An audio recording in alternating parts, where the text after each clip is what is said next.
그날 오후 골든 게이트 호텔 18층 회의실에는 팽팽한 긴장감이 감돌고 있었습니다. 미국 월가의 사모펀드 대표단 8명이 테이블에 앉아 있었어요. 호텔 매각 협상, 성사되면 3천억 원, 실패하면 부도였습니다. 그런데 문제가 생겼어요. 통역사가 안 온 거예요. 연락이 두절됐습니다. 교통사고가 났다는 소식이 뒤늦게 전해졌어요. 정혜룡 회장의 얼굴이 하얗게 질렸습니다. 다른 통역사는 당장 불러. 한미영 총지배인이 식은땀을 흘렸어요. 회장님, 금융 전문 통역사가 서울에 몇 명 없습니다. 지금 연락해도 2시간은 걸려요. 2시간? 저 사람들 스케줄이 빡빡해. 1시간 뒤에 공항 가야 한다고. 회의실 분위기가 얼어붙었습니다. 미국 측 대표가 시계를 보며 영어로 뭔가를 중얼거렸어요. 시간 낭비야. 그냥 가자. 그때였습니다. 회의실 구석에서 손 하나가 올라왔어요. 청소복을 입은 여자였습니다. 흰머리가 섞인 단발머리, 주름진 얼굴. 제가 해볼까요? 순간 모두의 시선이 그쪽으로 쏠렸어요. 정적이 흐르더니 웃음이 터졌습니다. 뭐야, 저 사람? 청소하던 분 아니야? 한미영 총지배인이 황당한 표정을 지었어요. 이순자 씨, 지금 농담하시는 거예요? 여기가 어딘 줄 알고. 정혜룡 회장이 그 여자를 훑어봤습니다. 예수는 넘어 보였어요. 거칠고 갈라진 손. 누가 봐도 평생 고생한 티가 역력했습니다. 저분이 영어를 해? 말도 안 돼. 그때 그 여자가 입을 열었어요. 미국 측 대표를 향해 영어로 또박또박 말하기 시작했습니다. Excuse me, gentlemen. I apologize for the inconvenience. Our interpreter encountered an unforeseen accident en route. Would you permit me to assist with the translation in her stead? 발음은 완벽하지 않았어요. 한국식 억양이 분명히 있었습니다. 알 발음이 조금 어눌했고 억양도 어딘가 어색했어요. 그런데 이상했어요. 문장이 너무 정확했습니다. 원어민도 잘 안 쓰는 격조 있는 표현들이었어요. 회의실이 숨을 죽였습니다. 미국 측 대표가 눈을 동그랗게 떴어요. 의아하다는 표정이었습니다. 발음은 분명 한국 사람인데 문장은 하버드 교수 같았거든요. Where did you learn English? Your grammar is impeccable. 발음이 아니라 문법을 칭찬한 거예요. 이례적인 일이었습니다. I taught myself by reading books. For 8 is in Los Angeles. 그리고 미국 대표는 저에게 질문을 했습니다. By reading? What kind of books? 에코노믹스, 퍼낸스, 리터러처.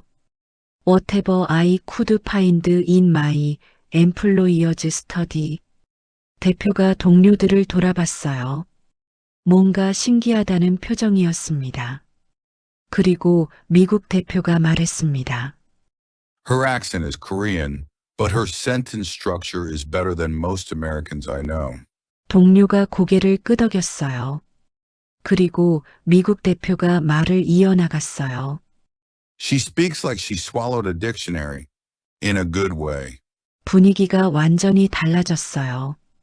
정혜룡 회장의 입이 떡 벌어졌습니다.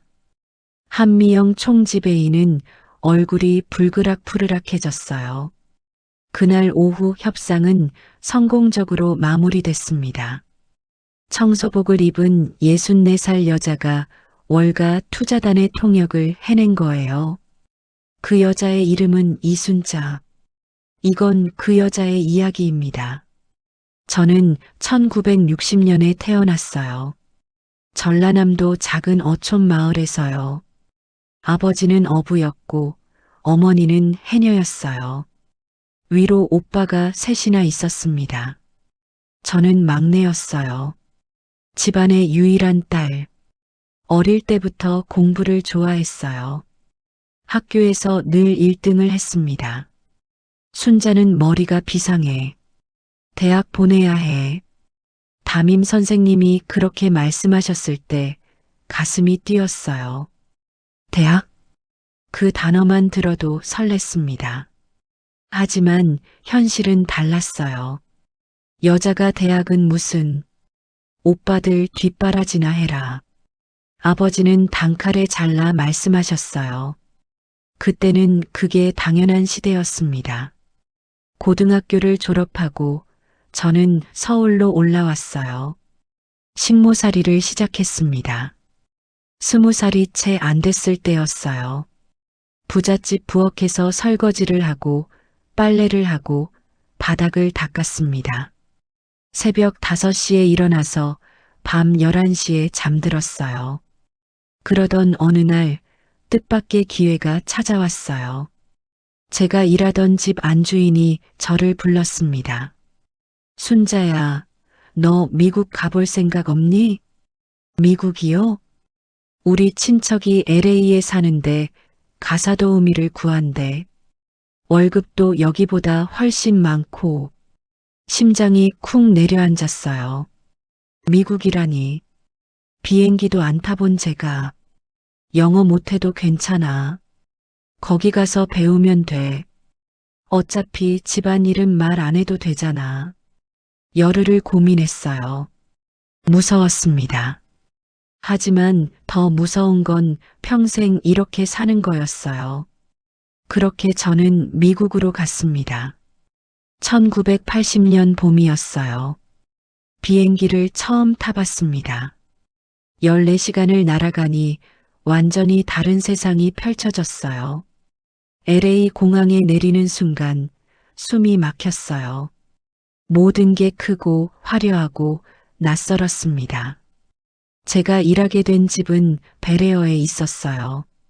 할리우드 스타들이 사는 동네였습니다. 집주인은 마이클 앤더슨이라는 사람이었어요. 월가에서 일하는 투자 은행가였습니다.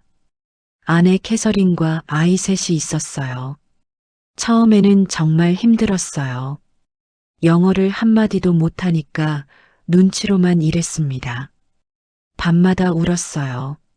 하지만 포기하지 않았어요. 캐서린 부인이 친절한 분이었거든요. 제가 영어를 배우고 싶어 하는 걸 알고 매일 1시간씩 가르쳐 주셨어요. 순자, 따라해봐. Good morning, how are you today? Gus, moaning. How are you? Very good. You're a fast learner. 1년이 지나니 일상 대화는 할 수 있게 됐어요. 3년이 지나니 꽤 유창해졌습니다. 그런데 진짜 영어 실력이 는 건 다른 이유가 있었어요. 앤더슨 씨 집에는 서재가 있었어요. 벽 한 면이 전부 책이었습니다. 청소를 하다가 책을 훔쳐보곤 했어요. 영어 공부도 할 겸 몰래 읽었습니다. 어느 날 앤더슨 씨가 저를 발견했어요. 순자, 뭘 읽고 있었어? 들켰다 싶어서 얼굴이 빨개졌어요. 죄송해요. 그냥 청소하다가. 아니, 괜찮아. 책 좋아해? 네. 근데 영어가 아직 부족해서. 앤더슨 씨가 웃으셨어요. 있잖아. 원하는 책 아무거나 빌려가도 돼. 모르는 거 있으면 물어보고. 내가 설명해 줄게. 그날부터 제 인생이 달라졌습니다. 저는 밤마다 책을 읽었어요. 처음엔 그림책부터 시작해서 나중엔 소설, 역사책, 경제서적까지. 앤더슨 씨는 월가의 투자 은행가였어요. 집에서 일 얘기를 많이 하셨습니다. 저는 귀동냥으로 금융 용어를 익혔어요. 요즘 시장이 약세야. 우리 포지션을 해지해야 해. 무슨 말인지 몰라서 사전을 찾아봤어요. 약세, 해지, 포지션. 하나하나 외웠습니다. 캐서린 부인이 신기해 하셨어요. 순자, 영어 실력이 정말 많이 늘었네. 대학 나온 사람 같아. 그 말이 얼마나 기뻤는지 몰라요. 평생 못 간다던 대학. 남들은 4년 걸리는 걸 저는 8년에 걸쳐 혼자 배운 거예요. 그렇게 8년이 흘렀습니다. 1988년 서울 올림픽이 열리던 해였어요. 어머니가 편찮으시다는 연락을 받았습니다. 돌아갈 때가 된 거예요. 앤더슨 씨 가족이 공항까지 배웅을 나왔어요. 순자, 넌 내가 만난 사람 중에 가장 열심히 사는 사람이야. 분명 대단한 일을 할 거야. 캐서린 부인이 제 손을 잡았어요. 절대 배우는 거 멈추지 마. 약속해. 약속할게요. 비행기에 오르면서 뒤를 돌아봤어요. 8년간의 미국 생활이 주마등처럼 스쳐갔습니다. 저는 빈손으로 왔지만 빈손으로 돌아가는 게 아니었어요. 영어라는 무기를 갖고 돌아가는 거였습니다. 그런데 한국은 제 영어 실력을 필요로 하지 않았어요. 28살 고졸, 경력은 가사 도우미 8년. 이력서를 넣어봤자 면접 기회조차 없었습니다. 결국 저는 다시 식당으로 들어갔어요. 이번엔 주방 보조였습니다. 파를 다듬고 콩나물을 다듬고 설거지를 했어요. 8년 전과 다를 게 없었습니다. 미국에서 배운 영어는 쓸데가 없었어요. 가끔 외국인 손님이 오면 주문 정도 받아줬습니다. 그게 다였어요. 그때 남편을 만났어요. 최동식 씨, 그 식당에 배달을 오던 사람이었어요. 작은 운송회사에서 일했습니다. 무뚝뚝한 사람이었지만 웃을 때 눈이 예뻤어요. 아가씨, 오늘도 고생이 많으시네. 처음엔 그냥 인사치레인 줄 알았어요. 근데 매일 똑같은 말을 하더라고요. 비 오는 날도, 눈 오는 날도. 어느 날 식당 앞에서 저를 기다리고 있었어요. 퇴근하고 밥이나 같이 먹을까요? 어색한 첫 데이트였습니다. 포장마차에서 어묵 국물을 마셨어요. 동식 씨도 어려운 집안에서 태어나 중학교만 졸업하고 일을 시작했다고 했습니다. 저도 고졸이에요. 대학은 꿈도 못 꿨어요. 그래도 미국에서 살았다며. 대단하네. 대단할 것도 없어요. 거기서도 설거지했는걸요. 동식 씨가 웃었어요.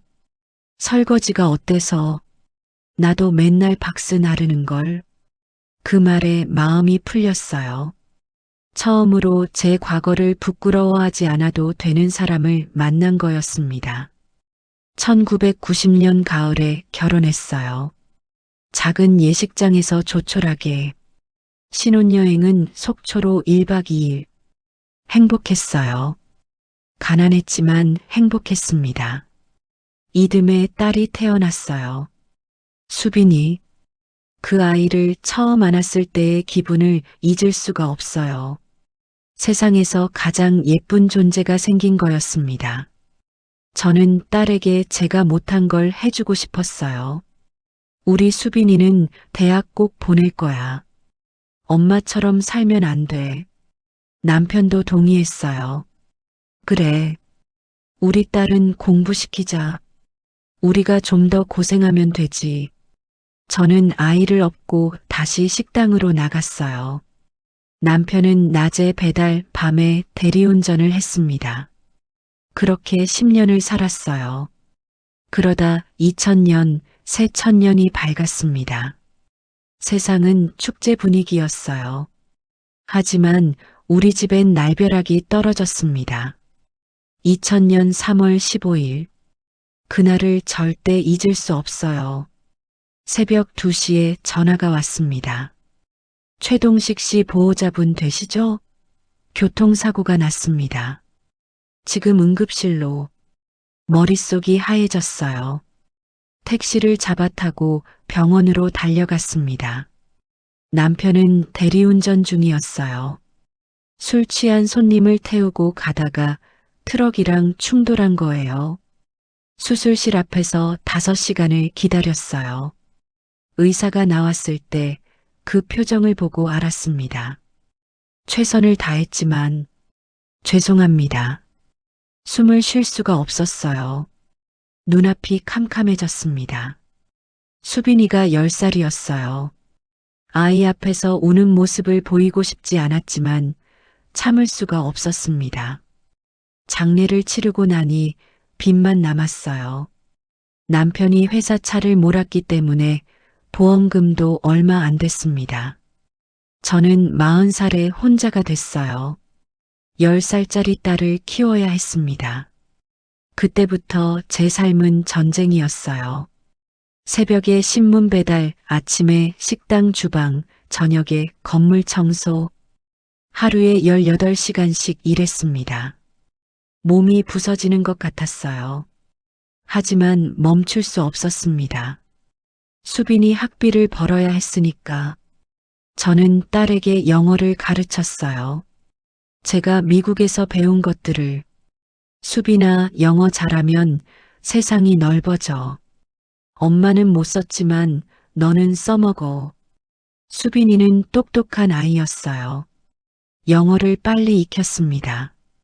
고등학교 때 전교 1등을 했어요. 서울에 있는 명문대 영어 영문과에 합격했습니다. 엄마, 나 대학 갔어. 엄마 덕분이야. 그 말을 듣는 순간 펑펑 울었어요. 제가 못 간 대학 딸이 가는 거였습니다. 수빈이는 졸업 후 외국계 호텔에 취업했어요. 골든 게이트 호텔. 서울에서 손꼽히는 특급 호텔이었습니다. 딸은 승승장구했어요. 입사 7년 만에 과장이 됐습니다. 그런데 저는 여전히 식당 주방에 있었어요. 60이 되니까 몸이 예전 같지 않았습니다. 허리가 아프고 손목이 저렸어요. 그러다 62 되던 해 식당에서 잘렸습니다. 어머니, 죄송한데요. 나이가 있으시니까 젊은 사람 쓰려고요. 막막했어요. 어떻게 살아야 하나 싶었습니다. 그때 수빈이가 전화를 했어요. 엄마, 우리 호텔에서 청소 담당 구하는데 엄마 힘드시면 여기로 와. 내가 추천할게. 딸 밑에서 청소를 하라니. 솔직히 자존심이 상했어요. 하지만 선택의 여지가 없었습니다. 그래. 고맙다. 그렇게 저는 62의 호텔 청소부가 됐습니다. 골든 게이트 호텔은 제가 상상했던 것보다 훨씬 크고 화려했어요. 로비에 들어서는 순간 주눅이 들었습니다. 크리스탈 샹들리에, 대리석 기둥, 붉은 카페. 저 같은 사람이 있을 곳이 아닌 것 같았어요. 청소 담당 유니폼을 받았습니다.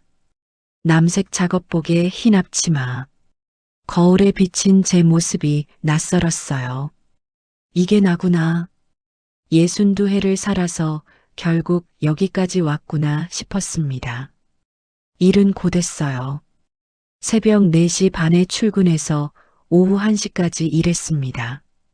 화장실을 닦고 복도를 쓸고 객실을 정리했어요. 문제는 사람들이었어요. 호텔 직원들이 저를 보는 눈빛이 불편했습니다. 특히 한미영 총지배인. 이순자 씨, 여기 얼룩 안 지웠잖아요. 눈이 없어요? 청소하는 분들은 손님 눈에 띄면 안 돼요. 보이지 않게 다니세요. 말투가 날카로웠어요. 저를 사람으로 안 보는 것 같았습니다. 그냥 청소하는 기계, 투명인간. 그래도 참았어요. 여기서 잘리면 갈 곳이 없었으니까. 수빈이는 저를 피했습니다. 당연한 거였어요. 과장인 딸이 청소부 어머니를 마주치면 얼마나 불편하겠어요. 엄마, 제발 내 층에는 오지 마. 사람들이 알면 곤란해. 그 말이 가슴에 박혔어요. 하지만 내색하지 않았습니다. 알았어. 엄마가 조심할게. 딸 원망 안 했어요. 이해했거든요. 사회생활이 얼마나 힘든지 저도 알아요. 그렇게 2년이 흘렀습니다. 저는 호텔에서 유령처럼 일했어요. 누구도 저를 기억하지 못했습니다. 그런 제가 그날 회의실에 있었던 거예요. 그날은 원래 쉬는 날이었어요. 그런데 새벽에 연락이 왔습니다. 회의실 담당자가 급체해서 못 나온다고, 대신 나와달라고. 할 수 없이 출근했어요. 회의실 뒤쪽에서 청소 도구를 챙기고 있었습니다. 그때 손님들이 들어왔어요. 양복을 빳빳하게 입은 외국인들이었습니다. 순간 귀에 익은 소리가 들렸어요. 영어였습니다. 가슴이 두근거렸어요. 20년 넘게 제대로 안 썼던 언어인데 이상하게 또렷이 들렸습니다. 그들은 호텔에 대해 이야기하고 있었어요. 이 호텔 잠재력은 있는데 재정이 약해 보여. 얼마나 절박한지 보자고. 더 좋은 조건 받을 수 있을 거야.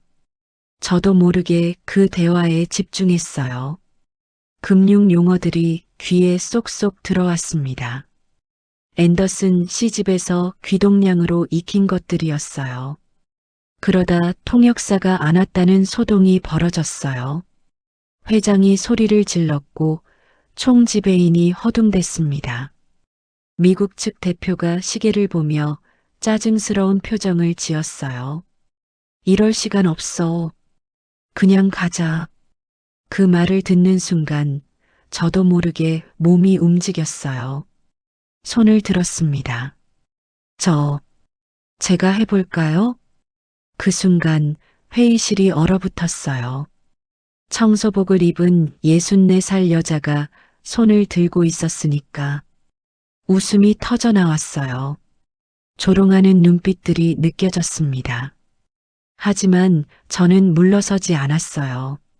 미국 측 대표를 향해 영어로 말하기 시작했습니다. Excuse me, gentlemen. I apologize for the inconvenience.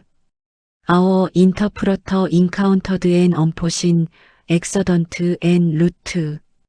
Would you permit me to assist with the translation in her stead? 발음은 완벽하지 않았어요. 한국식 억양이 분명히 있었습니다. 그런데 문장이 너무 정확했어요. 그 순간 회의실이 조용해졌어요. 아무도 웃지 않았습니다. 20년 넘게 안 쓴 영어였어요. 그런데 막힘없이 나왔습니다. 앤더슨 시집에서 읽던 책들, 귀동냥으로 익힌 금융 용어들이 한꺼번에 쏟아져 나왔어요. 미국 측 대표가 물었습니다. 어디서 영어를 배웠소? 문법이 완벽하군. 책으로 독학했습니다. LA에서 8년 동안요. 대표의 눈이 커졌어요. 그리고 미소를 지었습니다. 베레어, 나는 비버리 힐스에서 자랐소. 이웃이었군. 분위기가 완전히 달라졌어요. 그리고 저는 그날 오후 월가 투자단의 통역을 끝까지 해냈습니다. 협상이 끝난 뒤 회장이 저를 불렀어요. 이름이 뭐라고 했지? 이순자입니다. 이순자, 청소 담당? 네. 회장이 저를 뚫어지게 쳐다봤습니다.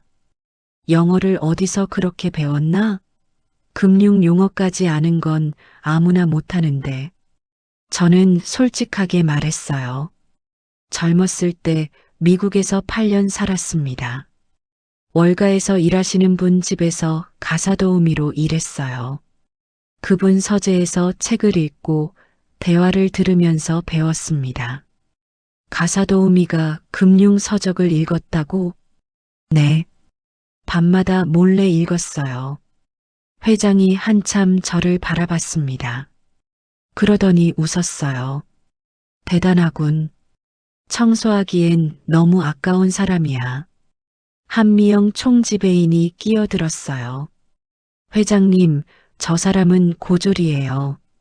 학력도 경력도 없습니다. 오늘은 운이 좋았던 거예요. 운? 회장이 총지배인을 쳐다봤습니다. 운으로 금융 전문 용어를 통역하나? 내가 보기엔 실력이야. 총지배인이 입을 다물었어요. 회장이 다시 저를 봤습니다. 이순자 씨, 내일부터 통역 업무를 맡아보게. 정식 계약을 하지. 순간 귀를 의심했어요. 저요? 왜 못하겠나? 저는 대답했습니다. 아닙니다. 하겠습니다. 그날 밤 집에 돌아와서 펑펑 울었어요. 40년 만이었습니다. 누군가 제 영어 실력을 인정해 준 게, 누군가 제가 필요하다고 말해 준 게, 64살에 처음으로 저는 그냥 청소하는 아줌마가 아니게 된 거예요. 다음 날 저는 정식으로 통역 담당 계약서에 도장을 찍었어요. 월급이 4배로 올랐습니다. 청소복 대신 검은색 정장을 입게 됐어요. 명함도 생겼습니다. 골든 게이트 호텔 국제업무팀 이순자. 명함을 받아들고 한참을 바라봤어요. 64살에 처음 갖는 명함이었습니다. 꿈만 같았어요. 하지만 현실은 만만치 않았습니다. 한미영 총지배인이 가만히 있지 않았거든요. 이순자 씨, 통역 담당이 되셨으니까 기본적인 건 아시겠죠? 비즈니스 매너, 의전 절차, 복장 규정. 내일까지 이 매뉴얼 다 숙지해 오세요. 두꺼운 서류 뭉치를 건네받았어요. 300페이지가 넘었습니다. 네, 알겠습니다. 군말 없이 받았어요. 그날 밤 새벽 3시까지 매뉴얼을 읽었습니다. 모르는 용어는 인터넷으로 찾아봤어요. 눈이 빠질 것 같았지만 포기할 수 없었습니다. 다음 날 총지배인이 저를 불렀어요. 123페이지에 있는 국빈 의전 순서 말해보세요. 저는 또박또박 대답했습니다. 첫째, 국빈 영접 시 호텔 대표가 현관에서 맞이합니다. 둘째, 악수는 상대방이 먼저 청할 때까지 기다립니다. 셋째, 총지배인의 얼굴이 굳어졌어요. 제가 다 외워올 줄 몰랐던 거죠. 그래요, 잘하셨네요. 근데 이건 기본이에요. 실전은 달라요. 그 말투엔 가시가 있었습니다. 저는 모른 척했어요. 통역 일을 시작하고 2주일쯤 지났을 때였어요. 호텔에서 영어 강좌를 열었습니다. 신입 직원들 대상이었어요. 강사가 갑자기 못 오게 되면서 제가 대신 들어갔습니다. 강의실에 들어가니 20대 직원들이 앉아 있었어요. 저를 보더니 수군거렸습니다. 저분이 강사야? 청소하던 분 아니야? 저는 칠판 앞에 섰습니다. 안녕하세요. 오늘 영어 강의를 맡게 된 이순자입니다. 한 직원이 손을 들었어요. 저기요, 영어 전공하셨어요? 아니요. 고졸이에요. 웅성거리는 소리가 커졌습니다. 그럼 유학이라도? 아니요. 미국에서 가사도우미로 일했어요. 8년 동안. 웃음이 터져 나왔어요. 비웃는 거였습니다. 저는 개의치 않았어요. 칠판에 문장 하나를 적었습니다. The implications of this agreement are manifold and farminous reaching. 이 문장 해석해 보실 분? 아무도 손을 안 들었어요. 저는 천천히 설명했습니다. 이 합의의 함의는 다양하고 광범위하다. 매너폴드는 다양한이라는 뜻이에요. 파마이너스 리칭은 광범위한. 비즈니스 문서에서 자주 쓰이는 표현이에요. 이 문장을 더 격조 있게 바꾸면요. 칠판에 다시 적었습니다. The ramifications of this accord are multifaceted and of considerable scope. implications 대신 ramifications, agreement 대신 accord, manifold 대신 multifaceted 같은 뜻이지만 더 고급스러운 표현이에요. 강의실이 조용해졌어요. 아무도 웃지 않았습니다. 한 직원이 물었어요. 저기, 이런 건 어디서 배우셨어요? 책에서요. 미국에서 일할 때 주인집 서재에 있는 책을 밤마다 읽었어요. 경제 서적, 법률 문서, 문학 작품까지 8년 동안 거의 1000권을 읽었어요. 1000권이요? 영어 사전은 3번 정독했어요. 처음부터 끝까지. 아무도 말이 없었습니다. 저는 웃으며 말했어요. 제 발음은 별로예요. 한국 사람 티가 나죠. 근데 문장은 자신 있어요. 책으로 배웠으니까요. 발음은 환경이 만들어요. 근데 문장력은 노력이 만들어요. 여러분도 할 수 있어요. 강의가 끝나고 직원들이 다가왔어요. 선생님, 다음에도 강의해 주세요. 저 영어 포기했었는데 다시 해볼게요.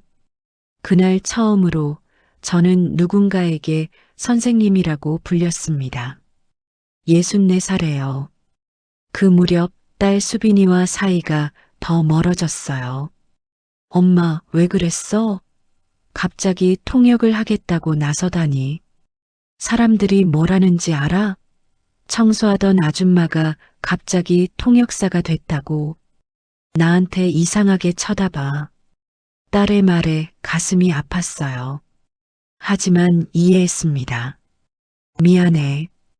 근데 엄마도 이번엔 물러서기 싫어. 물러서기 싫다니 그게 무슨 말이야? 40년을 참았어. 미국에서 배운 거 한 번도 제대로 못 써봤어. 이번엔 해보고 싶어. 딸이 한숨을 쉬었어요. 엄마가 다칠까봐 걱정돼서 그래. 저 사람들 만만치 않아. 알아. 근데 괜찮아. 괜찮지 않았어요. 무서웠습니다. 하지만 이번엔 도망치고 싶지 않았어요. 통역 일을 시작하고 1달 반쯤 지났을 때였어요. 호텔에 큰 행사가 잡혔습니다. 영국 왕실 재단 관계자들이 아시아 지부 설립을 위해 방문한다는 거예요. 정혜룡 회장이 직접 나서는 중요한 자리였습니다. 이순자 씨, 이번 미팅은 영국 사람들이야. 영국 영어 알아들을 수 있겠나? 노력해 보겠습니다. 사실 자신 없었어요. 저는 미국 영어를 배웠거든요. 영국 영어는 억양도 다르고 표현도 달랐습니다. 밤마다 영국 뉴스를 틀어놓고 들었어요. BBC 방송을 반복해서 시청했습니다.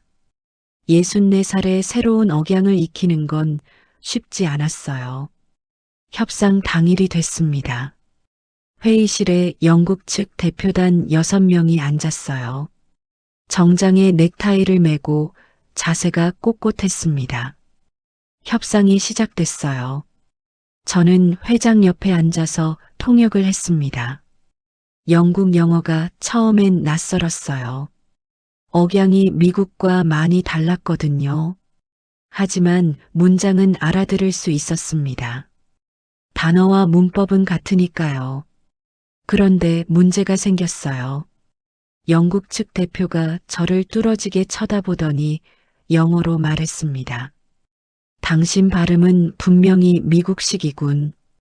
한국 통역사 치고는 좀 특이하네. 제 발음이 미국식이라는 거였어요. 영국 사람 앞에서 미국식 발음을 쓰는 게 어색해 보였나 봐요. 저는 솔직하게 대답했습니다. 네, 맞습니다. LA에서 영어를 배웠어요. 제 억양이 세련되진 않습니다.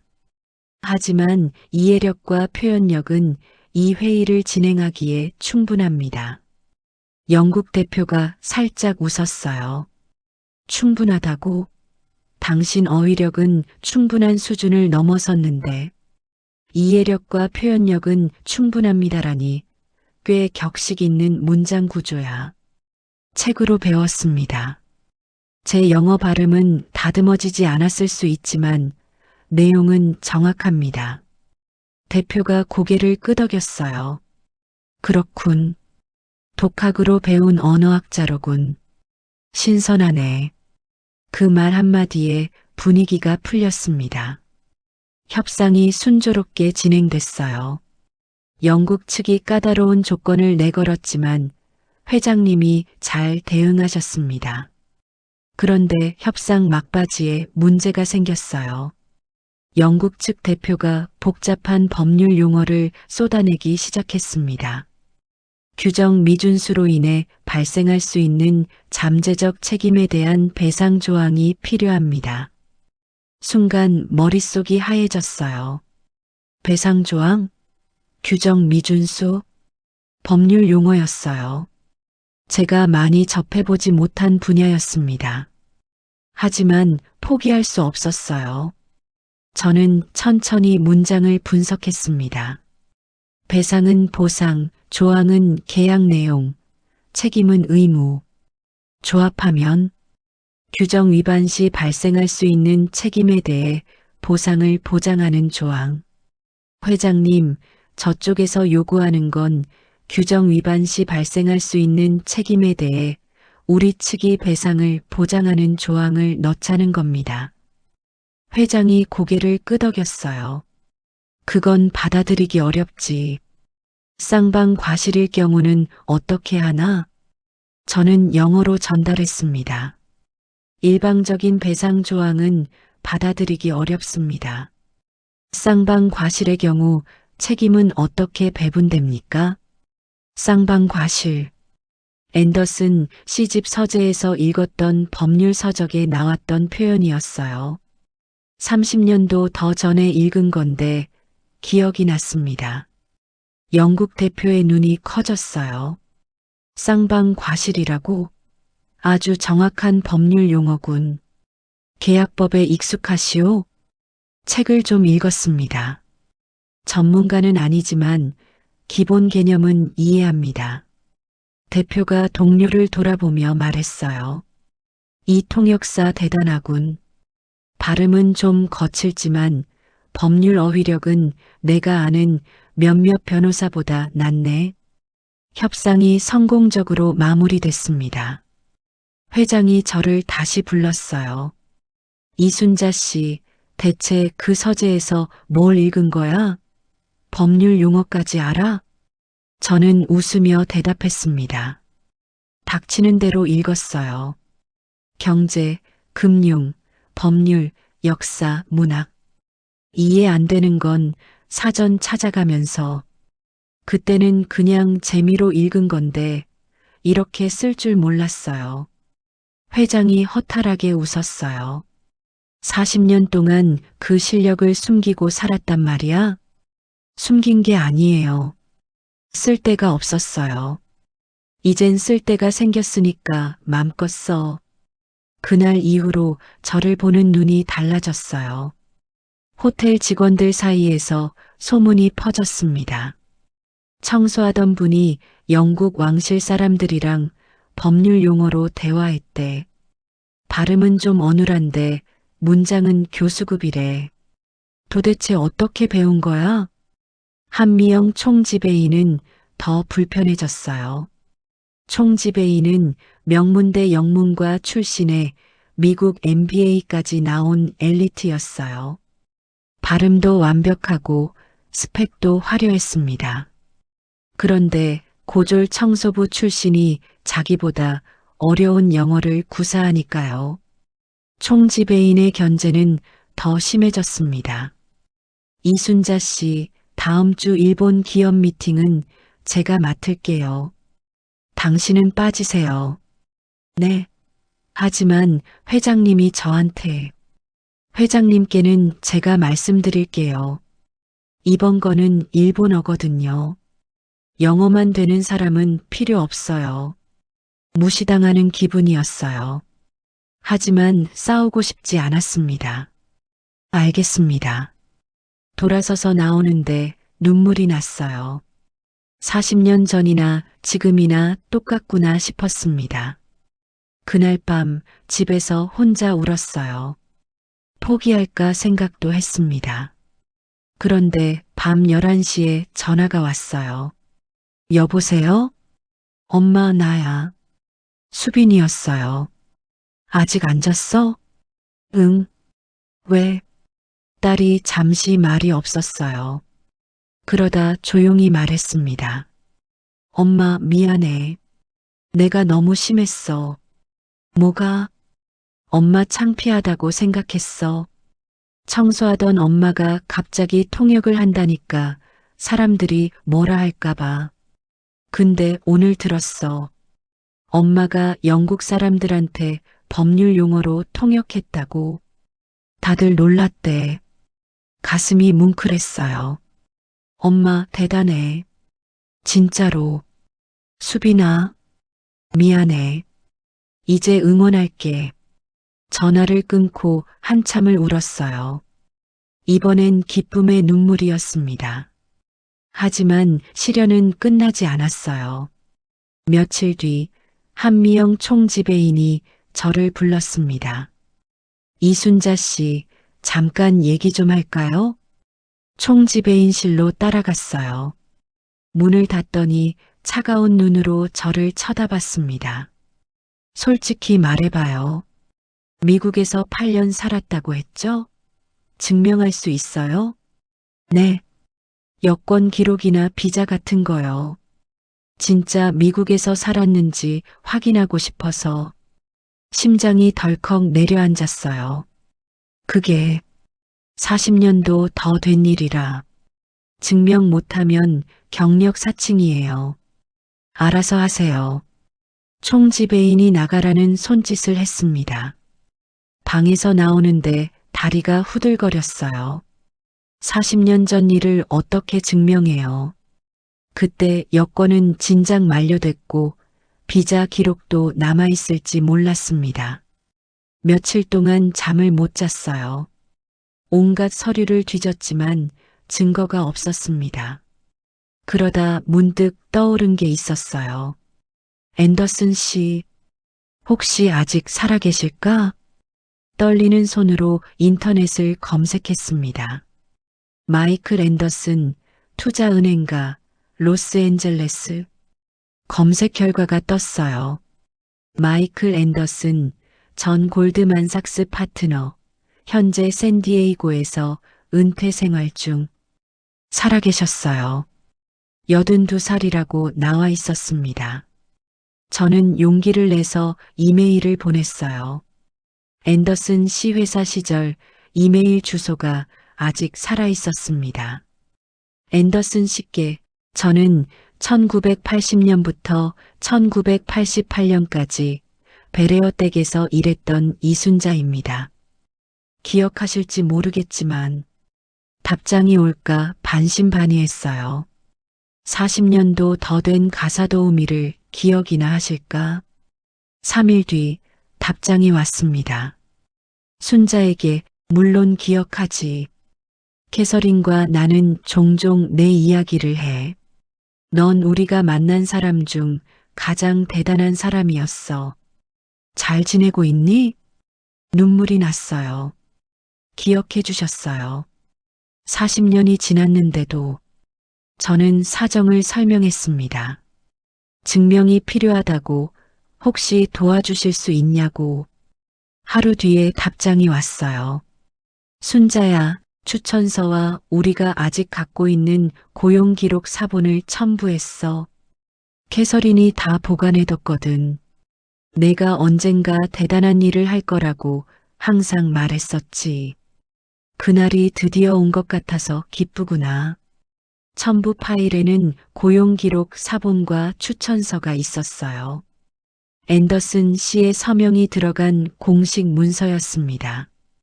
이순자는 1980년 3월부터 1988년 8월까지 우리 가정에서 일했습니다.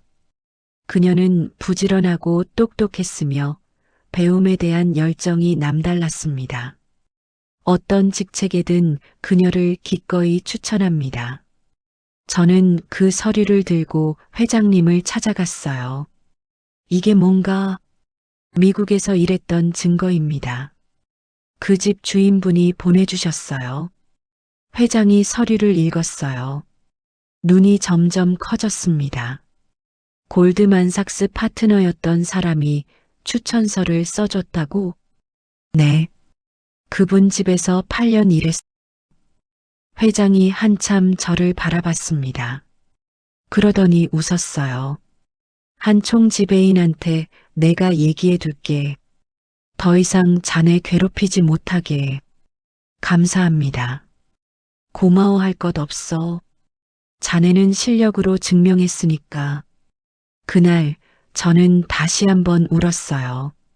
40년 전 저를 기억해 준 사람이 있다는 게 이렇게 감사한 줄 몰랐습니다. 그로부터 2달 뒤 호텔에 결정적인 기회가 찾아왔어요. 글로벌 호텔 체인 스타우드 인터내셔널이 아시아 파트너 호텔을 물색하고 있었습니다. 선정되면 전 세계 네트워크에 편입되는 거예요. 경쟁이 치열했어요. 한국의 대형 호텔들이 전부 뛰어들었습니다. 최종 프레젠테이션 날이 됐어요. 장소는 골든 게이트 호텔 대연회장. 스타우드 본사 임원 10명이 화상으로 참석하고 아시아 지역 대표 5명이 현장에 왔습니다. 저는 통역을 맡았어요. 한미영 총지배인이 메인 발표를 하기로 했습니다. 프레젠테이션이 시작됐어요. 총지배인이 무대에 올라가 영어로 발표를 시작했습니다. 완벽한 발음이었어요. 미국 MBA 출신답게 유창했습니다. 그런데 15분쯤 지났을 때 스타우드 본사 임원이 질문을 던졌어요. 지속 가능한 환대 산업과 ESG 준수에 대한 호텔의 접근법을 자세히 설명해 주시겠습니까? 지속 가능 경영과 ESG 준수. 최근 글로벌 호텔업계의 핵심 화두였습니다. 총지배인이 당황했어요. 준비한 내용이 없는 질문이었거든요. 저희는 지속 가능성에 헌신하고 있고. 말이 막혔습니다. 발음은 완벽한데 내용이 없었어요. 분위기가 싸늘해졌습니다. 스타우드 임원들이 실망한 표정을 지었어요. 정혜룡 회장의 얼굴이 굳어졌습니다. 이대로 가면 탈락이었어요. 그때 저는 손을 들었습니다. 실례합니다. 제가 보충 설명을 해도 될까요? 스타우드 임원이 고개를 끄덕였어요. 저는 마이크를 잡았습니다. 골든 게이트 호텔은 지난 3년간 포괄적인 ESG 체계를 구축해 왔습니다. 우리의 주요 사업에는 에너지 효율 시스템을 통한 탄소 배출량 30% 감축, 식음료 운영에서의 제로 웨이스트 정책, 지속 가능한 관광을 위한 지역 사회와의 파트너십이 포함됩니다. 또한 공정한 고용 관행을 보장하기 위해 다양성 및 포용위원회를 설립했습니다. 우리 직원들은 경력 단절 여성과 재취업을 원하는 시니어를 포함한 다양한 배경을 가지고 있습니다. 저도 모르게 말이 술술 나왔어요. 평소에 회장님 회의 통역하면서 들었던 내용들이었습니다. 스타우드 임원의 표정이 달라졌어요. 인상적이군요. 이런 사업들의 효과는 어떻게 측정합니까? 제3자 기관에 의한 연례 지속 가능성 감사를 실시하고 투명한 보고서를 발행합니다. 우리의 ESG 등급은 2년간 B에서 A-로 향상되었습니다. 당신은 매우 박식하시군요. 경영진이십니까? 순간 망설였어요. 뭐라고 대답해야 할지. 정혜룡 회장이 일어섰습니다. 그녀는 우리 국제 업무 담당 이사입니다. 그리고 2년 전에 청소 직원으로 시작했습니다. 회의실이 술렁였어요. 스타우드 아시아 대표가 물었습니다. 청소 직원이요? 꽤 놀라운 변화네요. 회장이 저를 쳐다봤어요. 말해도 되겠냐는 눈빛이었습니다. 저는 고개를 끄덕였어요. 회장이 말을 이었습니다. 그녀는 LA에서 8년간 책을 읽으며 독학으로 영어를 배웠습니다. 거기서 가사 도우미로 일했어요. 우리가 급하게 통역사가 필요했을 때 그녀가 나섰습니다. 발음은 완벽하지 않지만 어휘력과 이해력은 제가 만난 어떤 전문가보다 뛰어납니다. 우리 호텔은 배경에 관계없이 재능을 인정합니다. 그것이 우리 다양성 약속의 일부입니다. 스타우드 임원들이 서로를 쳐다봤어요. 뭔가 감동받은 표정이었습니다. 바로 이런 이야기와 함께하고 싶군요. 기회를 받을 자격이 있는 사람들에게 기회를 주는 호텔. 충분히 받습니다. 골든 게이트 호텔의 한 표입니다. 박수가 터져 나왔어요. 계약이 성사된 거예요. 한미영 총지배인은 아무 말도 못했습니다. 제가 자기 실수를 메워준 거였으니까요. 회장이 저에게 다가왔어요. 이순자 씨, 오늘 자네가 호텔을 살렸어. 아닙니다. 저는 그냥이 아니야. 회장이 진지하게 말했습니다. 이순자 씨, 자네에게 제안이 있네. 제안이요? 우리 호텔에 인재개발센터를 만들고 싶어. 경력 단절된 사람들, 기회를 못 받은 사람들한테 다시 기회를 주는 곳. 자네가 센터장을 맡아줬으면 해. 귀를 의심했어요. 정식 임원급 대우야. 자네 같은 사람이 더 많이 나와야 해. 그걸 자네가 만들어줘. 눈앞이 흐려졌어요. 64살에 40년을 주방에서 일하던 제가 센터장이 된 거예요. 감사합니다. 열심히 하겠습니다. 그렇게 1년이 흘렀습니다.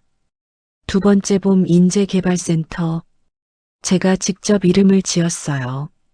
처음엔 작은 사무실 하나로 시작했습니다. 강의실 2개, 상담실 하나. 직원도 저 포함해서 3명뿐이었어요. 하지만 소문이 퍼졌습니다. 골든 게이트 호텔에서 경력 단절자들 무료로 가르쳐 준대. 거기 센터장이 60 넘어서 청소부에서 임원된 사람이래. 첫 수강생 모집에 300명이 넘게 지원했어요. 예상보다 훨씬 많았습니다. 면접을 봤어요. 한 분 한 분 이야기를 들었습니다. 57살 평생 가정주부로 살다가 남편이 떠난 여자분.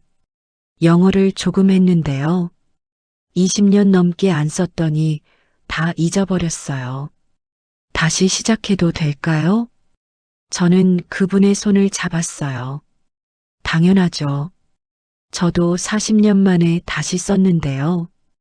63살 회사가 부도나서 실직한 남자분. 일본어 자격증이 있었는데 30년 넘게 안 썼어요. 이 나이에 다시 할 수 있을까요? 할 수 있어요. 저도 64세 시작했어요.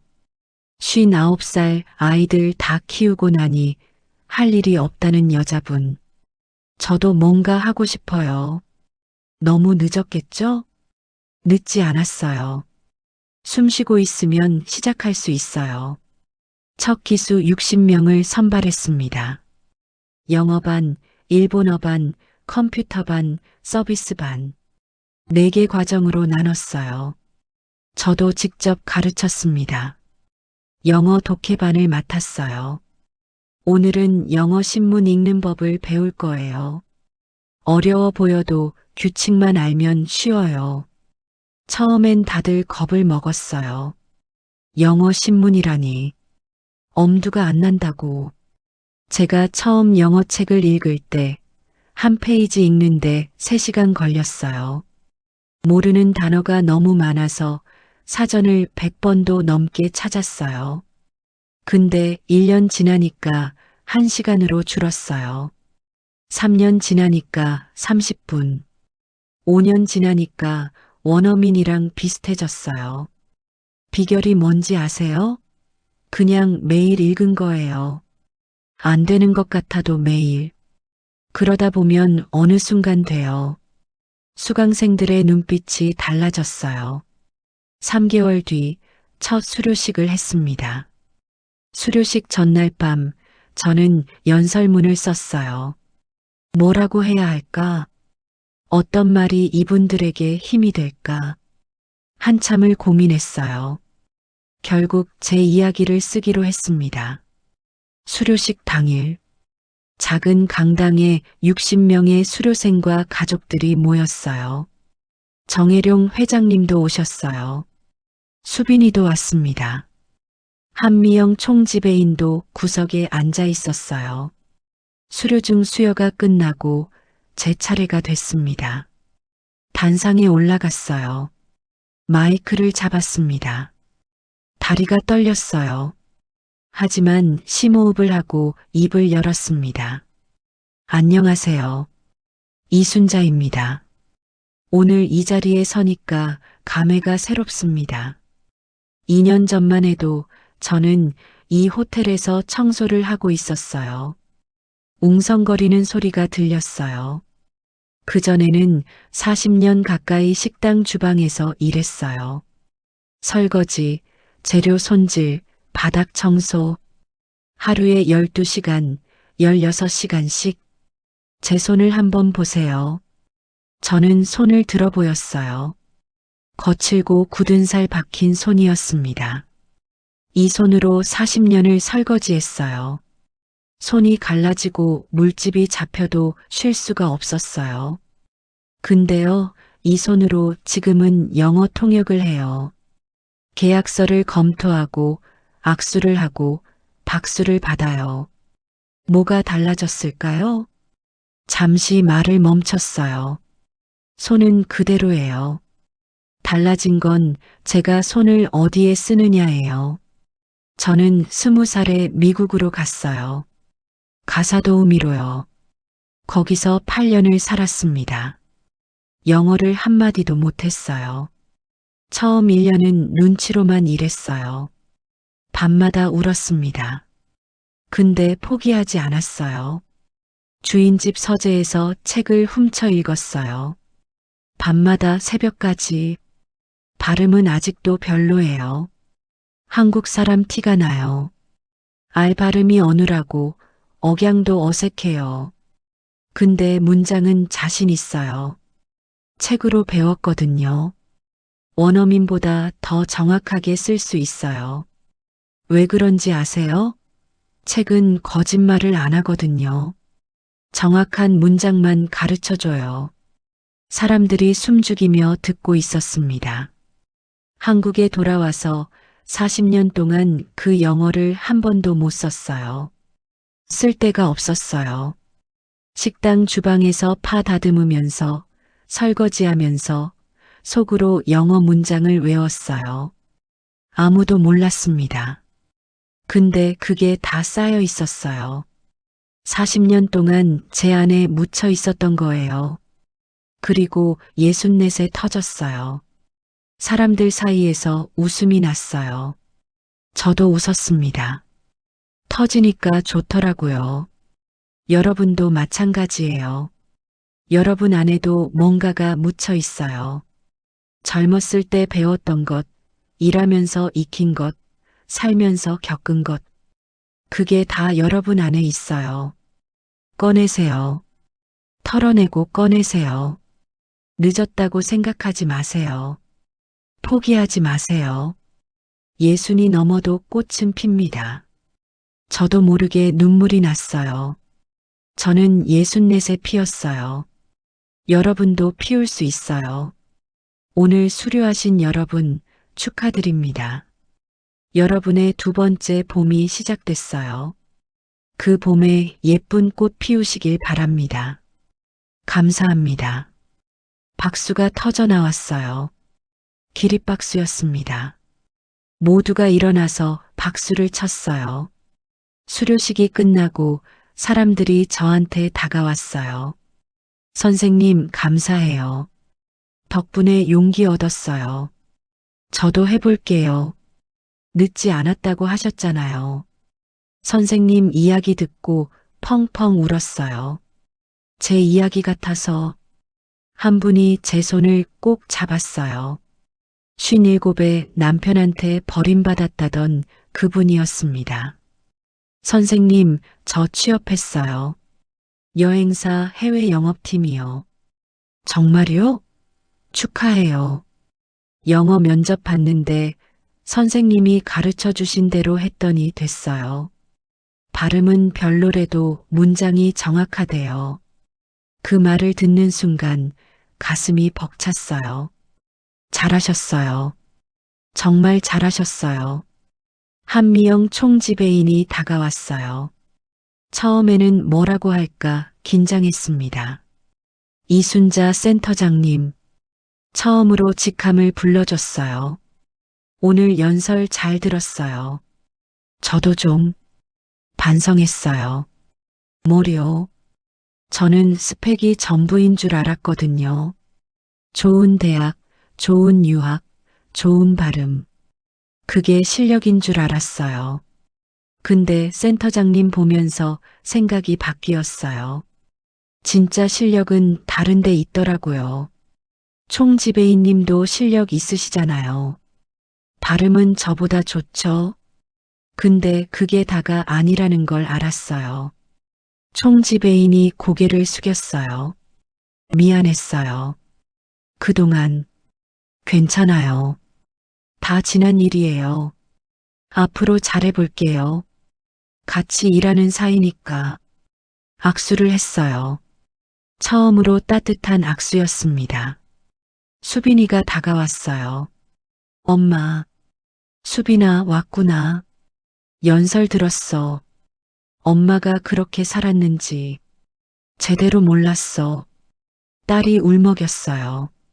미안해. 엄마 창피하다고 생각했어. 바보같이. 아니야. 이해해. 이해하지 마.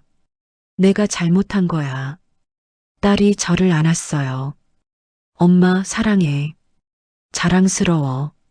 나도 사랑해. 우리 딸. 30년 만에 처음으로 딸이 저를 안아줬어요. 정혜룡 회장님이 다가오셨어요. 이순자 씨, 오늘 연설 감동적이었어. 감사합니다, 회장님. 나도 좀 울었어. 나이 먹으니까 눈물이 많아져서. 회장님이 웃으셨어요. 자네 덕분에 우리 호텔이 달라졌어. 스타우드 계약도 그렇고, 이 센터도 그렇고, 제가 한 게 아니에요. 회장님이 기회를 주셔서. 아니야. 기회를 잡은 건 자네야. 나는 문을 열어줬을 뿐이고. 회장님이 제 손을 잡았어요. 앞으로도 잘 부탁하네. 이 센터 더 크게 키워보자고. 네. 열심히 하겠습니다.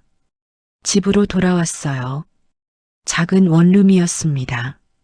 남편이 떠난 뒤로 쭉 혼자 살았어요. 창가에 앉아서 밖을 내다봤어요. 밤하늘에 별이 떠 있었습니다. 남편 생각이 났어요. 여보, 나 오늘 잘했지? 대답은 없었지만 알 것 같았어요.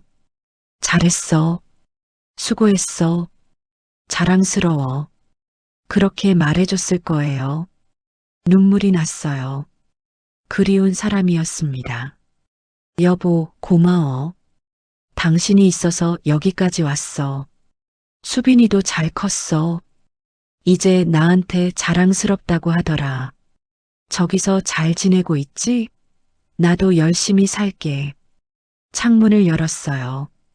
밤바람이 들어왔습니다. 시원하고 상쾌한 바람이었어요. 그로부터 1년이 더 지났어요. 두 번째 봄 인재개발센터는 5배로 커졌습니다. 수료생이 500명을 넘었어요. 취업 성공률은 70%. 전국에서 벤치마킹을 하러 왔습니다.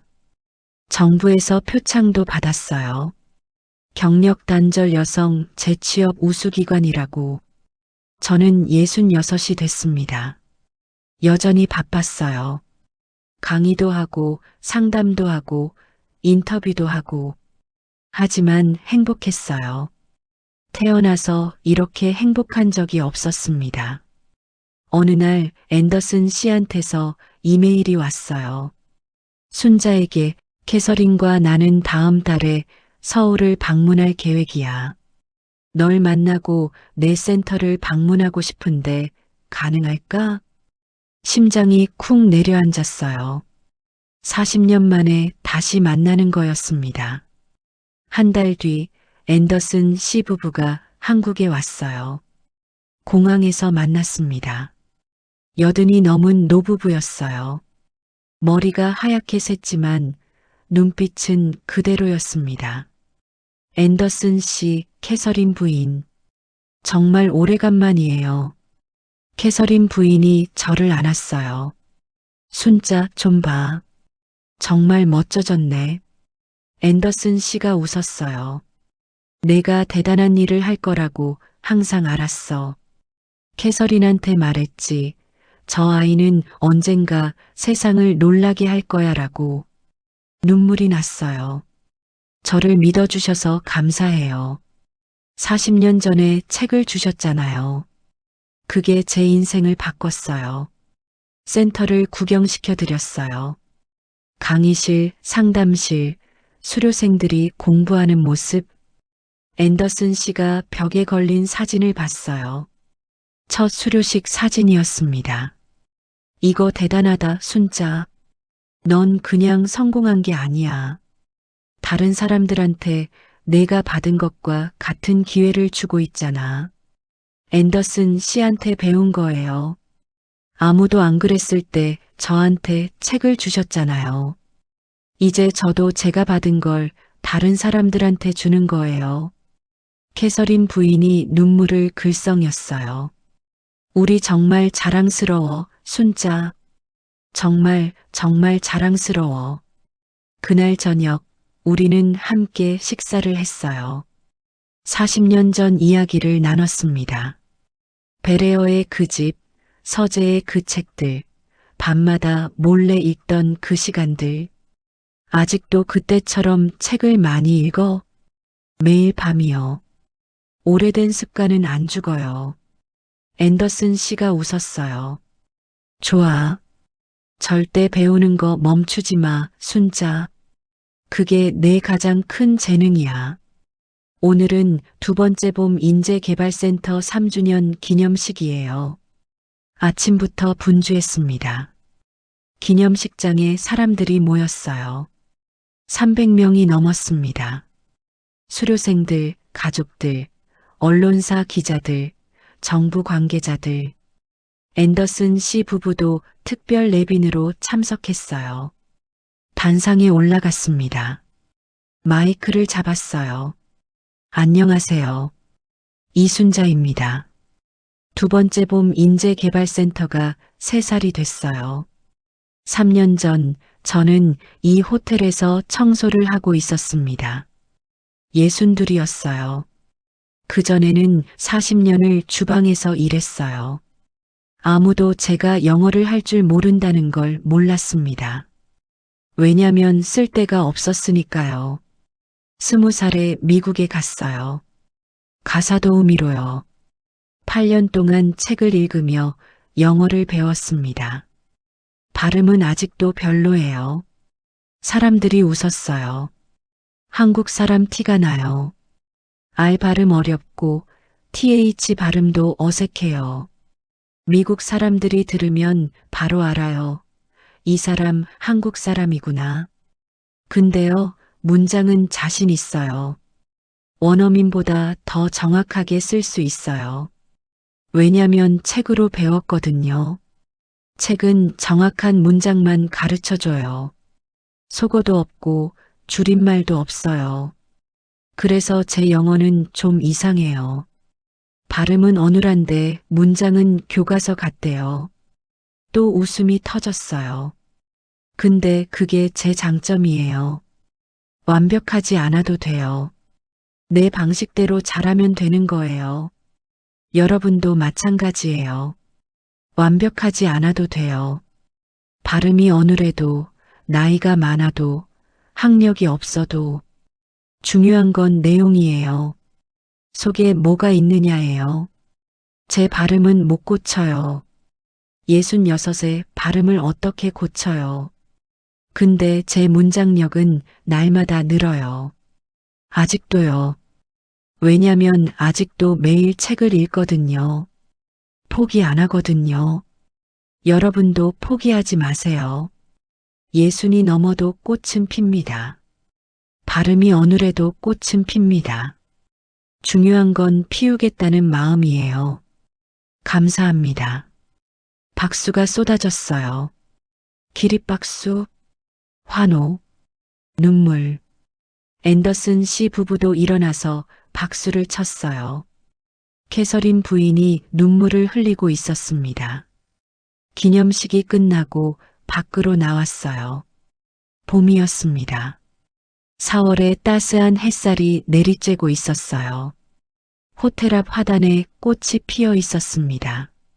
노란 개나리, 분홍 진달래, 하얀 목련. 예쁘더라고요. 한참을 서서 바라봤어요. 수빈이가 다가왔습니다. 엄마, 뭐해? 꽃 보고 있어. 예쁘다. 그치? 봄이 왔네. 딸이 제 옆에 섰어요. 같이 꽃을 바라봤습니다. 엄마, 응? 고마워. 뭐가? 포기 안 해줘서. 그때 통역하겠다고 손들었잖아. 그거 안 했으면 어땠을까? 저는 웃었어요. 글쎄, 아직도 청소하고 있었겠지. 엄마가 용기 내서 다행이야. 나도 그래. 그때 손 들기 잘했어. 앤더슨 씨 부부가 다가왔어요. 순자, 너한테 줄 게 있어. 캐서린 부인이 작은 상자를 건넸습니다. 열어보니 오래된 책 한 권이 있었어요. 영어 사전이었어요. 낡고 해진. 이거 기억해? 우리 서재에서 빌려가곤 했잖아. 집 정리하다가 찾았어. 내가 갖고 있으면 좋겠어. 제가 미국에서 밤마다 보던 그 사전이었어요. 40년도 더 된 거였습니다. 눈물이 났어요. 감사해요. 이건 제가 받은 것 중에 가장 소중한 선물이에요. 아니야, 순자. 내가 선물이야. 넌 우리가 준 걸 받아서 이렇게 아름다운 걸 만들어냈잖아. 바람이 불었어요. 꽃잎이 흩날렸습니다. 저는 그 오래된 사전을 가슴에 안았어요.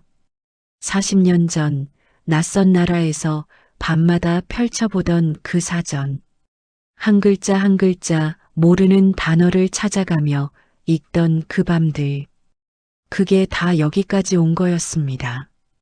저녁에 집으로 돌아왔어요. 창가에 앉아서 그 사전을 펼쳐봤습니다. 여기저기 밑줄이 쳐져 있었어요. 제가 친 밑줄이었습니다. 20살의 제가. 인내, 끈기, 회복력, 탄력성, 기회. 그때 왜 그 단어들의 밑줄을 쳤는지 기억났어요. 제 인생에 필요한 것들이었거든요.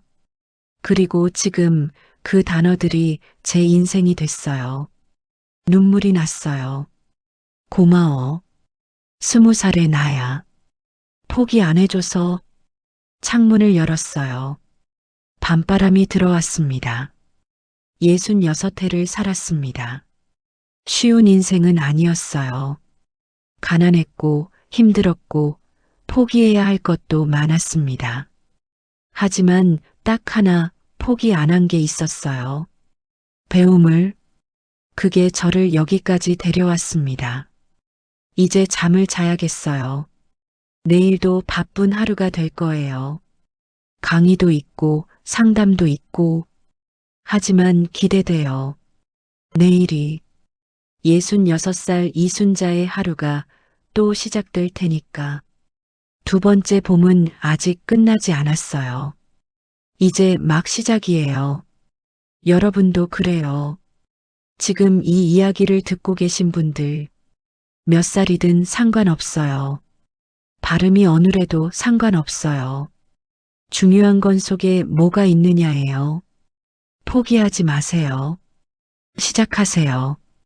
예순이 넘어도 꽃은 핍니다. 발음이 어느래도 꽃은 핍니다. 당신도 피울 수 있어요. 저처럼요.